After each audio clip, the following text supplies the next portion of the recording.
What's up, everybody? Welcome to another edition of At a Glance, the series in which I give you an appetizer sampler glimpse into a particular faction in 40k. And the goal behind it is to help you decide if you want to look further into the Force on your own, or maybe even start collecting the Force as well. So up on the chopping block this time by viewer request is the Executioner's Space Marine chapter. I'm doing these requests in a first come first serve order. I have them all on a list how they have been requested, so I will get to them all, no worries there. In this case, the viewer request was for Executioners, a third founding successor to the Imperial Fists, and I consider them to be a loyalist chapter. So what's interesting is their third founding, and I'm showing you two pictures of Imperial Fist legionaries because what you see on them is the symbol, in essence, that will become the Executioners. And what I find interesting is we see stuff like this for second founding forces, but this is a third founding case, so I thought that was kind of cool and I wanted to show it. So with that said, let's first look at color scheme, because color scheme has changed for the Executioners. Their original color scheme, which some people collected and looked good as a force, but was definitely, and you can definitely look at it and say is a very basic color scheme, it's basically the main armor color is gray with a dark blue gray type of camouflage tone to it. A swirl, if you will. And while not bad like the Minotaurs or as difficult, definitely something that could push people away. And their right shoulder pad was colored to determine squad. Tactical was green, assault yellow, devastator purple, and scout or recon stuff was done in red. Interesting, but definitely not the best, in my opinion, for this type of chapter. So Fordrill, doing the Badab War books, updated the Executioners, and I think definitely for the better, much like the other updates they've done. What we have is a blue type of silver metallic color for the main armor color. Their veteran powered armored helmets, shoulder pad insets, and in some cases backpacks and Terminator shoulder pads and accent colors on vehicles is this yellow. It's a yellow that's like a ochred yellow or a oranged type of yellow twinge to it. It's definitely not your standard golden yellow, but nevertheless it is there. Their backpacks on power armor also can be done in a basic kind of lead belcher color or done up in the rest of their armor color. Up to you. I've seen pictures from Forge World's artwork that show all three types. Their Terminators have black helmets, for example, as well, so some stuff to consider, but ultimately a much cleaner armor color, a much better looking armor color. With that, death is very much a theme with the Executioners. They have skulls either painted onto the armor or skull type trophies dangling from their armor throughout their chapter. So that's something you could add to make the Force feel a bit more grisly and grim and Executioner-like.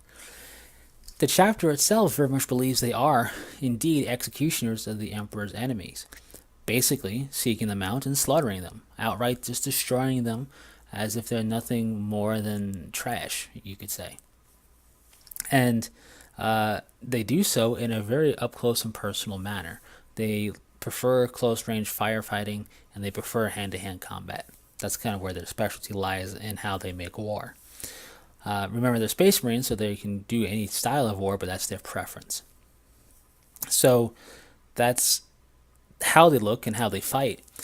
With that being said, they follow the Codex Astartes pretty strictly, which is kind of interesting. Might not be expected, but that's what they do. With that said, they're most well known for the Badab War. Some more recent stuff has come to light for them being part of the War of the Beast against the Orcs, really early in the Imperium's history. They are third founding, so it makes sense. But they are most well known for being part of the Badab War and being on the Astral Claw's secessionist side, which is strange because they're not from the Badab sector, and they look like they shouldn't have any involvement there, but they do. And this is because they are Imperial Fist successors, so they are very much big believers in their honor, their duty, and their oaths. They're bound by those things. They follow them through to the end, no matter what. And I find that satisfying in a way. I think that's really cool. In the 39th millennium, they were nearly wiped out, an unknown Xenos threat came in to their sector of space, assaulted their twin homeworlds, which is something of note. They have two homeworlds. And they were pushed back to their fortress monastery, which was breached. And it looked like this is it for the executioners. Looks like they would be exterminated. But the Astral Claws arrived to their aid. And with the two forces, the Xenos threat, this unknown Xenos threat, was pushed back, much to the obvious satisfaction of the executioners and the Astral Claws, because the Astral Claws took a lot of casualties themselves in doing this, but the day was won. And obviously, executioners very grateful for this, and in recognition of this deed, they swore an oath that they would come to the aid of the Astral Claws if their chapter was threatened in such a manner. The Badab War was such that manner. So the chapter basically willingly damned itself to honor a debt and to repay a debt, because they would not have it any other way. And I find that oddly satisfying and cool. Some people might find it silly, but I do like that. Now, with that said, we have to remember, as omnipotent readers, omnipresent readers, whatever you want to call it, we know that the Astral Claws were chaos tainted and fell to chaos kind of in a covert manner. Nobody else knew that, not in the very beginnings, and it didn't come to light until much later in the Badab War. So the executioners came to the Astral Claws' aid. They're very ferocious fighting force, very aggressive, almost barbaric, very brutal, so they were definitely a welcome ally for the secessionists. Now, everything was going great for the Astral Claws, having them alongside as an ally, up until a particular situation known as the Red Hour, or became known as the Red Hour. The executioners and the salamanders had contact with each other, and the salamanders ended up surrendering peacefully to the executioners for reasons, right? It was an honorable surrender. It was carried out in an honorable way. And during it, the Astral Claws showed up and immediately besieged the battle barge of the salamanders, pillaging it, or trying to anyway, to get to the gene seed stores and to its armory. The salamanders were furious and demanded answers from the executioners. Why are your allies doing this? The executioners, upon hearing this and seeing it to be true, flew into a rage that their honor would be undermined like that. It's something you don't do to a force like this. So they fought back the Astral Claws, counterboarded the Astral Claws ship, and wiped out everything Astral Claws related to the last. Seeing their honor breached, the executioners let the salamanders go, and they withdrew from being allies of the Astral Claws. They stayed in the theater of combat for a bit, basically attacking both sides. Anything that got too close got attacked, but they left supply lines alone. And what's interesting is the salamanders petitioned and got the ability to basically escort the entirety of the executioners' fighting force that was present at the Badab War to their homeworld, where they would stay until the end, peacefully, which they did.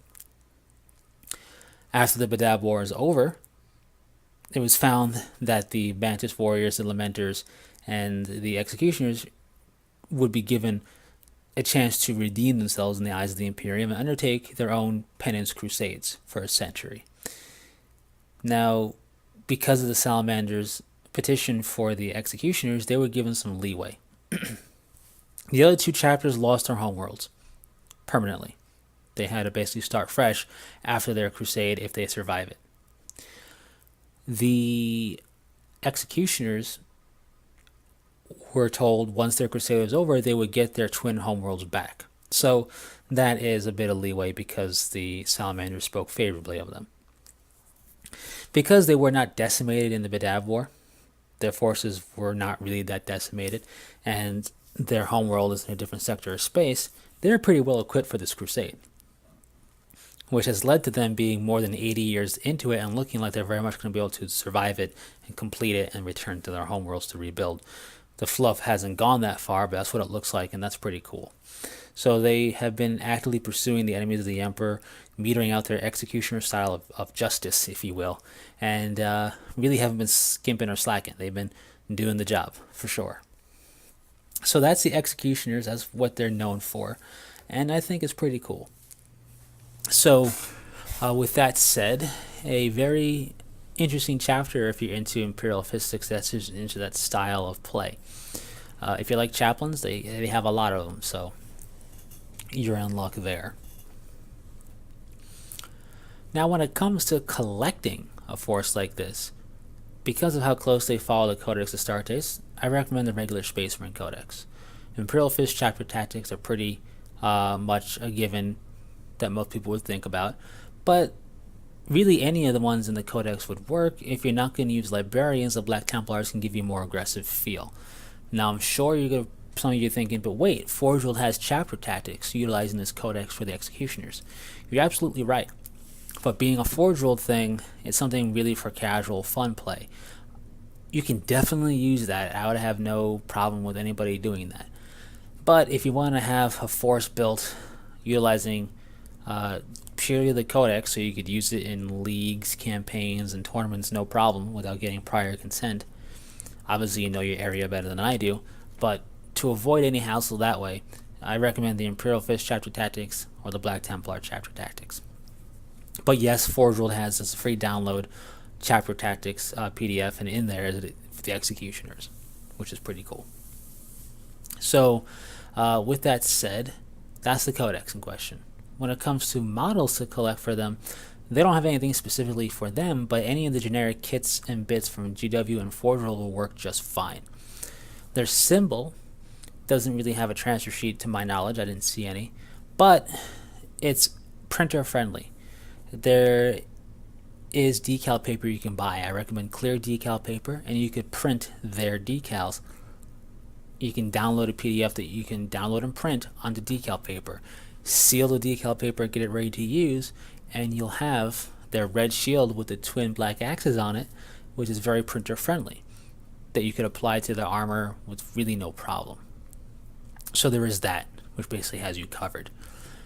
From there, painting wise, I recommend doing lead belcher, a wash of black, and then a dry brush of silver over that, and then doing some type of blue wash over that. Whatever blue wash you feel would work best, thin it down, do several thin coats. That way you can build it up to just the right degree of blue into that metallic finish and really get the look down pat. The yellow and whatnot, that's going to be up to you, but that's how I recommend the blue. Now lastly, kind of as a throwback, a nod to their original color scheme, if you so desire, you could have their shoulder pad inset or their entire right shoulder pad be the color representative of their squad, tactical, assault, devastator, or what have you. There's nothing specifically stating they still do this, and therefore if you want to be super accurate, quote unquote, you probably won't do it. But if you want to make it stand out in some way, you could do it on their shoulder pad inset, maybe even the shoulder pad trim. Really, it's up to you. If you want to add a little extra flair, have it a little bit more personable, you could do it that way. Green for tactical, yellow assault, purple for devastator, and red for scout and recon. Interesting note, the right shoulder pad inset in some of the Forge World examples shows veteran sergeants for assault stuff, and it's yellow inset with that yellow helmet. Now, that could be just what the chapter does for veterans in general, or it could be the yellow shoulder pad inset because it's an assault veteran sergeant. So who knows, right? That's up to you if you so desire to pursue it. But anyways, that's basically it for the Executioners. A pretty cool chapter with a long history from the third founding Imperial Fist successors, and I consider them loyalists. They're doing the Penance crusade. They're nearly done with it, proving their loyalty. Really, they damn themselves, willingly to fulfill a debt, which I find kind of satisfying in a way. Anyways, thanks for sticking through it. Hopefully you've enjoyed. If you have any questions, comments, or requests, leave them in the comment section. And until next time, take it easy.